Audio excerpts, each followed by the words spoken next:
Welcome back to azWHOLEistic. Today we're going to be talking a little bit about CBD and CBG for ear infections. These are natural remedies for common disorders that a lot of people tend to get. So let's dig right in. So ear infections can either be bacterial or viral. They can occur in your outer ear, your middle ear, which is the part of your ear just behind your eardrum, as well as the far inner ear. They often clear up on their own, but can be painful due to the inflammation or fluid buildup. So let's take a look here at this page showing the diagram of the eardrum. Again, here is the outer ear section. This is the middle ear, where you can see the eardrum in the center, and then the far inner ear here on the far right. Blowing it up a little bit, this first circle shows the eardrum. Now, if you put CBD into the ear canal, it does tend to absorb through the skin, and it'll also rest against the eardrum, helping to reduce inflammation. And also, the second circle is the far inner ear. This can actually be quite inflamed as well, depending on the condition. And then lastly, this is very important, we're going to reference this here in the video shortly, is this Eustachian tube, which connects to the back of the throat. So keep that in mind as we move forward here. Ear infections can be acute or chronic. Acute ear infections are painful but typically short in duration. Chronic ear infections either don't clear up or reoccur over and over. So the key is really to find the cause. Tracking anything new you have done or consumed may help you find the cause. Okay, so if you're renovating your home, doing lots of sanding and drywall, you can get material in the air that can cause bacterial infections and things like that. So just try to track what you're doing if you tend to get them over and over again. And the symptoms are mild pain or discomfort inside your ear, feeling of pressure inside the ear, pus-like drainage, or even hearing loss. Pain is usually more severe in a double ear infection when both ears are clogged or infected. It can be quite painful. Some people experience dizziness, lightheadedness, even possible nausea because of the ear helping to control balance. So therefore some people get kind of lightheaded or even feel like they're going to throw up because of the ear controlling our balance. Now, some causes, again, we mentioned this earlier, construction workers get particles or particulates in the ear. Obviously, people that swim a lot, we've all heard of swimmer's ear.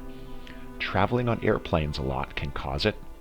Nasal infections, colds and flu viruses, respiratory infections, bacterial infections, and wax buildup, which is blocking the drainage, the natural drainage that occurs in the ear. Some other causes, ear infections are caused by viruses or bacteria. They often result from blockage of your Eustachian tubes, which we mentioned earlier, which causes fluid to build up in your middle ear. Eustachian tubes are small tubes that run from each of your ears directly to the back of your throat. Some additional causes of the Eustachian tube blockage could be allergies, colds, sinus infections, excess mucus, smoking, and changes in air pressure. Again, people that travel a lot. Now, real quick, before we finish, let's go into glands. Ear infections can also develop from infected adenoids. Your adenoids are glands on the roof of your mouth behind your nose that help protect your body from infections. This is typically the first line of defense when we breathe anything in. We do have a video on our website regarding this. Infections can spread from these glands to the nearby ends of your Eustachian tubes. And again, maybe check out our video on that.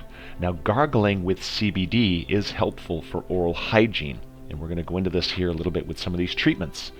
So if you are somebody that does get chronic ear infections or fairly consistently, flushing with clean water and small amounts of hydrogen peroxide have been shown to be helpful. Natural antibiotics, such as colloidal silver, which is a natural antibiotic. You can do a sublingual dose 2 times per day for about 7 days of colloidal silver, and it's nature's way of helping with an antibiotic as opposed to going on some prescription drugs. And natural antibiotics as well, such as CBD CBG, Sublingual dose of 20 to 30 milligrams for 7 days straight often helps, and 4 to 5 drops of CBD or CBG into the ear twice a day will help reduce that inflammation pretty quickly, because remember, CBD, CBG are highly antibacterial, okay, and antiviral. So how that works: CBD, CBG are effective at decreasing inflammation and have a powerful analgesic property. It's also helpful to minimize bacterial growth, as it is an effective antibacterial agent. We here at azWHOLEistic have had hundreds of clients reporting significant benefits using CBD and or CBG on ear infections. Typically, the pain will diminish within 1 to 2 days. Continue with your protocol for 7 days, even if the pain decreases after the first day. You want to give it some time to knock out that infection if there is one. And here's a picture of our CBD and CBG products that we've been selling for many years with great success, helping out a lot of people. If you have any questions, please reach out. Thank you.